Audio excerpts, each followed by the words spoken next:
Welcome to my YouTube channel. কি বলবো guys, বন্ধুরা সত্যি কথা বলতে এই যে ভিডিও করতে এসেছিলাম তোমাদের দেখাবো বলে, তো এই তালাবে এসে এখানে আমার গাড়িটা ফেসে গেছে। তো গাড়ির চাকার ঘুরছে না, কারণ কি এখানে প্রচন্ড বৃষ্টি হয়ে গেছে, বৃষ্টির জন্য এই কাদা লেগে গেছে। কাদার জন্য এই যে মাঠঘাটটা দেখতে পাচ্ছ, মাঠঘাটের সঙ্গে কাদাটা বেঁধে যাচ্ছে, চাকা কিছুতেই ঘোরাতে পারছি না, খুবই খারাপ লাগছে। কিন্তু কিছু করার নেই, গাড়ি নিয়ে তো বাড়িতে যেতেই হবে গাইস। তোমরা বুঝতেই পারছো কাদাটা দেখো কি অবস্থা, কি পজিশনে এখানে রয়েছে সত্যি কথা বলতে। তো বন্ধুরা এই দেখো এই তো এখন একটু ঘুরছে, অনেকটাই কাদা সাফ করেছি, এই দেখো কিভাবে জড়িয়েছিল কাদাগুলো।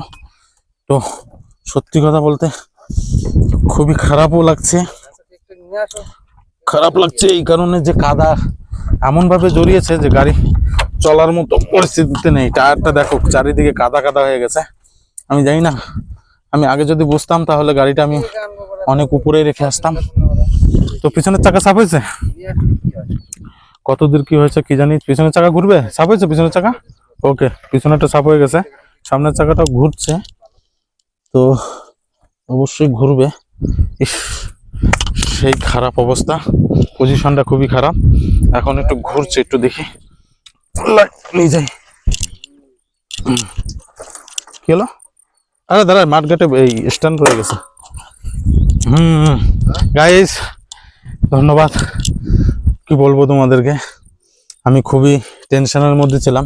যদি এখান থেকে কাদাটা পুরোপুরি আমি সাফ করতে পেরেছি, তো যতক্ষণ আমি রাস্তা না উঠবো ততক্ষণ টেনশনটা থাকবে, কারণ রাস্তাটা অনেকটাই দূরে। তো সামনে ঘাস আছে, অসুবিধা নেই। তো আশা করি আমি রাস্তায় উঠে যাব এখন। তো যাই হোক, কারণ যেভাবে কাদা জড়িয়েছে তাতে সমস্যা হচ্ছে। তো রাস্তার দিকে গাইস আমি আস্তে আস্তে উপরে চলে যাই। নেক্সট ভিডিওতে তোমাদের আরো অনেক কিছু দেখাবো, সঙ্গে থাকো। এই দেখো আমি চলে যাচ্ছি, রাস্তায় যাই, গাড়িটা পুরোই পরিষ্কার হয়ে গেছে। তো গাইস সঙ্গে থাকো, সুস্থ থাকো।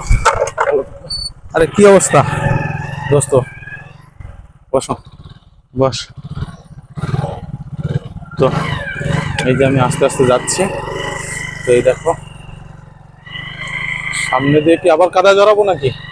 আরে বন্ধুরা, ভগবানের নাম নিয়ে বেরিয়েছি, আমি চাই না যেন আমার গাড়িতে আর কোনো কাদা জড়াক কোনো রকম ভাবে। তো আমি সেইভাবেই সাবধানে যাওয়ার জন্য চেষ্টা করব। আস্তে আস্তে যাচ্ছি, মাটিটা খুবই নরম, তোমরা হয়তো উপর থেকে বুঝতে পারছো না, কিন্তু সত্যি গাড়িটা বলবো গাইজ, যাক কোনো মতে আমি রাস্তায় পৌঁছে গেছি। তো মনে একটু সাহস এসছে বন্ধুরা। আমি রাস্তায় পৌঁছেছিলাম, গাড়িটা বন্ধ করে দিই। তোমরা দেখতেই পাচ্ছ আমি অনেক আগে চলে এসেছি, আমার ক্যামেরাম্যান পিছনে রয়েছে, সে ক্যামেরা করছে, আমি বুঝতে পারিনি যে সে ক্যামেরা করছে এখনো। তো যাই হোক, অসংখ্য ধন্যবাদ তোমাদের। সঙ্গে থাকো, সাথে থাকো, সুস্থ থাকো, ভালো থাকো। হ্যালো। তো গাড়িটা তো সাফ করে ফেলেছি বন্ধুরা, কিন্তু পায়ের তলে যেভাবে কাদা লেগেছে জুতোটায়, এটা কি করে সাফ করব বুঝতে পারছি না। এটা বাড়িতে গিয়েই সাফ করবো, কারণ এখন সাফ করার মতো পজিশন নেই। এখানে দাঁড়িয়ে একটুখানি পাটা মলে দিই, তাহলে হয়তো কাদাটা চলে যাবে।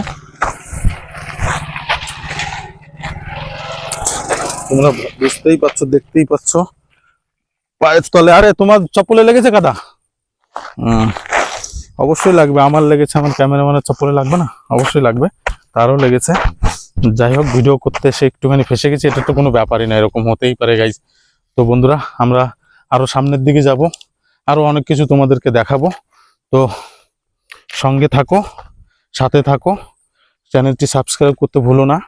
আমি গাড়ি স্টার্ট দেবো, গাড়িতে বসে পড়েছি বন্ধুরা।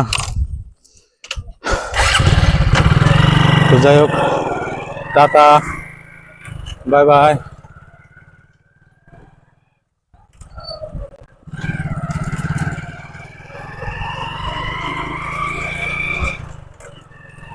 তো বন্ধুরা আমি অনেক দূর, তো যাই হোক, টাটা, বাই বাই।